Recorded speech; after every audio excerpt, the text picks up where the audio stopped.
Okay, folks, this is final part of the segment. We're joined here. You already know who we're joined by. I guess this last part of the segment, we're going to finally get into Yakub, and also want to ask some questions about Ahmadinejad and about Iran. What do you feel about that situation? But also, I'm going to give you 5 minutes towards the end of the segment. Just go ahead and say whatever you want to say. You're becoming an educator now, right?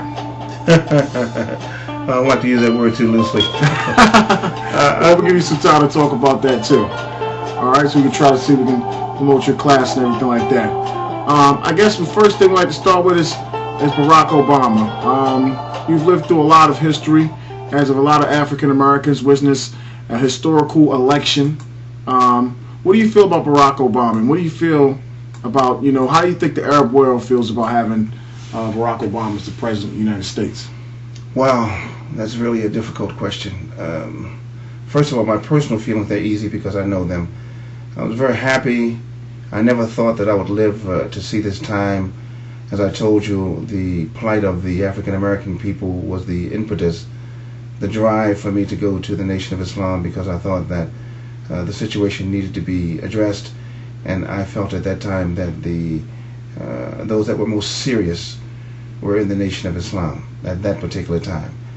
The fact that he has become president, and I think that it's curious that many people should really understand this point, that here's a man who has, for all intents and purposes, a Muslim name, quote unquote, Barack Hussein Obama, a mixture of, if you know the African language, and the history of African peoples in different countries, especially Kenya, where many of them there are Muslims, that we have a man who has become the president of the United States. Number one is African Americans, black man. Number two, he's a Christian.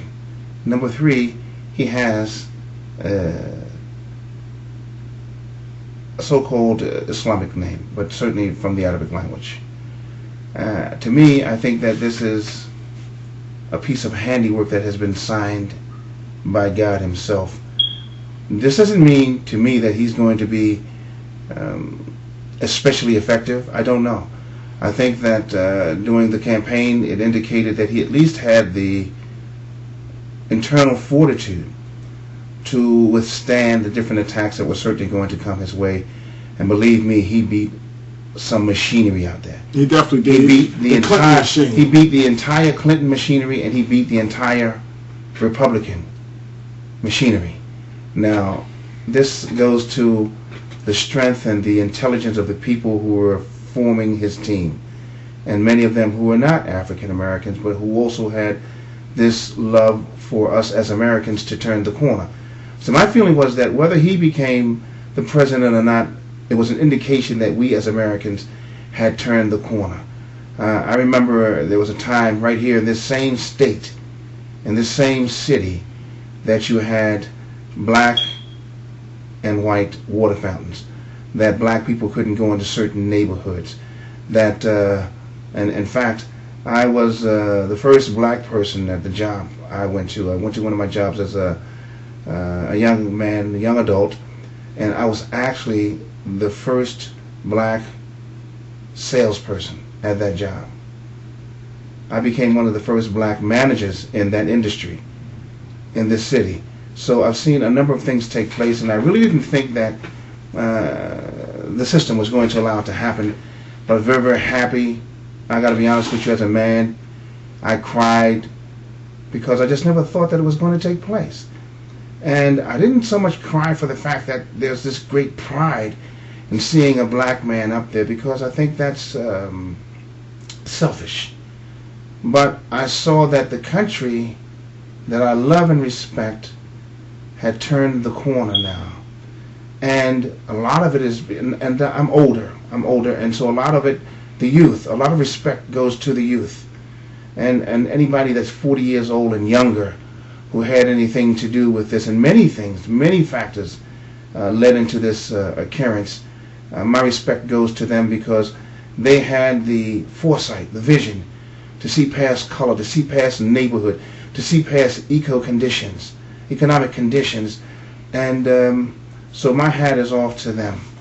So now how the rest of the Muslim world sees him, I think that my experience from some of the countries, many of the different countries that I've been to, is that they have a sentiment that's similar to mine. That this is an indication to them that the United States has turned the corner. Not so much that black people themselves have elevated themselves, because they're not stupid, they're not blind. They've seen in many different arenas African Americans rise to the heights. Ben Carson, to name, what's the brother's name? Reginald Lewis. Yeah, Reginald Lewis, right. And of course in sports, from Michael Jordan yeah, to Tiger Woods, to whatever arena that we went into, all this did was indicate that as human beings, that we're just like everybody else. Well, I'm not going to say we're the best, because there are going to be those out there, you're going to find out that from many different nationalities, you're going to find out that if it comes to sports, you're going to find Japanese, you're going to find South Americans, you're going to find Europeans, you're going to find everybody being able to compete at a very high level. Take Larry Bird. right. Who I thought was a heck of a player. Great shooter, great leader. Absolutely. I'm not in that, but he was smart. Very smart. He knew the game. So I think all of these things are indicative of the fact that talent isn't restricted to any just one group of people and to one country, to one land. So I think that when the other countries look and see and saw that President Barack Obama had risen to that office, that he did so as an indication of the growth that took place here in the United States. And that means it's a chance for others, you know. I think it really did. I think it really did turn the, as you want to say, the page. Yeah. You still got a lot of racist white people out there. You got a lot of racist black people. You got a lot of racist black people out there too. You know. But I think that it definitely symbolized some form of change. I don't really know what he's going to change per se, but I took his sentiment of change of when they say, you know, we want to change and yes we can. I was taking it more along the lines of African American president, because when you really look at the type of campaign he ran and his policies, you know, when I was voting for him and I asked a couple people online, can you tell me any of his policies? People didn't have a clue, you know, what he was actually going to change. But that's a story for another time. Also, can you tell us about the Yaqub, the mad scientist Yaqub? Well, before I get there, let me finish up with Barack Obama. Sure. President Barack Obama, first of all. I think that when we examine his presidency in its infant states now, that we should all do our level best to support this, because supporting him and it supports this change, this turning of the corner. And I don't believe that any president from this time forward should go into office without the support and the help of the people. It doesn't make a difference whether it's a man or a woman, whether the person is black or white. I think from this point forward that they should go. I really think that if President George Bush had the support, maybe he didn't listen, maybe he had it, but if the people, the United States, the citizens, stood firm to do what they could do, then maybe his presidency would have accomplished much more. It's so sad. He was one of the presidents who gave more to a lot of the African countries than even President Bill Clinton. Right. A lot of people don't know that. Clinton didn't do as much as people thought. I'm not going to talk bad about him, but I'm just simply saying that if you compare some of the things that were done by President Bush in terms of assisting the peoples in Africa, certainly I think that his report card comes in marked higher than President Clinton's because of the aid that he gave to Africa. Now, I don't know about the other things that took place, because oftentimes they're difficult to get to.